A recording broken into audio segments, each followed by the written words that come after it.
Phone मेरा, SIM card मेरा, number मेरा। तो सर रिचार्ज खत्म होने के बाद आउटगोइंग कॉल बंद होना समझ आता है, लेकिन इनकमिंग कॉल बंद होना सरासर मनमानी है। सर हमारा मोबाइल प्रीपेड मोबाइल कनेक्शन में इनकमिंग कॉल और इनकमिंग एसएमएस कम से कम 1 साल तक कंटिन्यू रहे, चलता रहे from the date of the last recharge, ताकि एसेंशियल कम्युनिकेशन ऐसा ना हो कि आपका मोबाइल नंबर किसी को आपका मोबाइल नंबर बंद करके किसी और को अलॉट कर दिया जाए। कम से कम 3 साल का ग्रेस पीरियड देना चाहिए from the date of the last recharge. And sir आज मैं प्रीपेड प्लान के जो मोबाइल यूजर्स हैं उनकी ओर से 2 समस्याएं उठाना चाहता हूं। सर पहली समस्या है कि रिचार्ज खत्म होने के बाद आउटगोइंग के साथ साथ इनकमिंग कॉल का भी बंद होना। सर जब प्रीपेड प्लान एक्सपायर होता है या मोबाइल रिचार्ज की वैलिडिटी खत्म होती है तो आपकी आवाज बंद कर दी जाती है। फोन मेरा, सिम कार्ड मेरा, नंबर मेरा। तो सर रिचार्ज खत्म होने के बाद आउटगोइंग कॉल बंद होना समझ आता है, लेकिन इनकमिंग कॉल बंद होना सरासर मनमानी है। सर हमारा मोबाइल नंबर आज हमारी डिजिटल पहचान बन चुका है।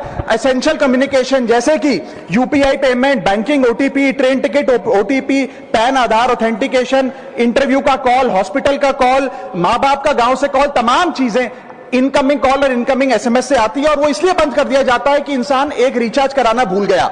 सर इनकमिंग कॉल बंद करना is not stopping of a service, ये हमारे राइट टू कम्युनिकेशन को स्टॉप करने जैसा है। सर जैसे आपका आधार कार्ड इसलिए एक्सपायर नहीं हो जाता कि आपने डिटेल अपडेट नहीं करी, या आपका बैंक का खाता इसलिए बंद नहीं हो जाता कि आपने मंथली डिपॉजिट जमा नहीं किया, या आपका वोटर आईडी इसलिए सस्पेंड नहीं हो जाता कि आप एक चुनाव में वोट डालना भूल गए। ठीक उसी तरह आपका मोबाइल नंबर इसलिए सस्पेंड और डीएक्टिवेट नहीं होना चाहिए कि आप एक रिचार्ज भूल गए। सर मैं सदन में फ्री आउटगोइंग की मांग नहीं कर रहा, फ्री डेटा की मांग नहीं कर रहा, लेकिन इनकमिंग कॉल फैसिलिटी की गारंटी होनी चाहिए। मेरी 3 स्पेसिफिक मांग है। पहली, प्रीपेड मोबाइल कनेक्शन में इनकमिंग कॉल और इनकमिंग एसएमएस कम से कम 1 साल तक कंटिन्यू रहे, चलता रहे from the date of the last recharge, ताकि एसेंशियल कम्युनिकेशन चलती रहे। दूसरी, deactivation of the mobile number after 3 years. ऐसा ना हो कि आपका मोबाइल नंबर किसी को आपका मोबाइल नंबर बंद करके किसी और को अलॉट कर दिया जाए। कम से कम 3 साल का ग्रेस पीरियड देना चाहिए from the date of the last recharge. And third demand, mobile operator should introduce a low cost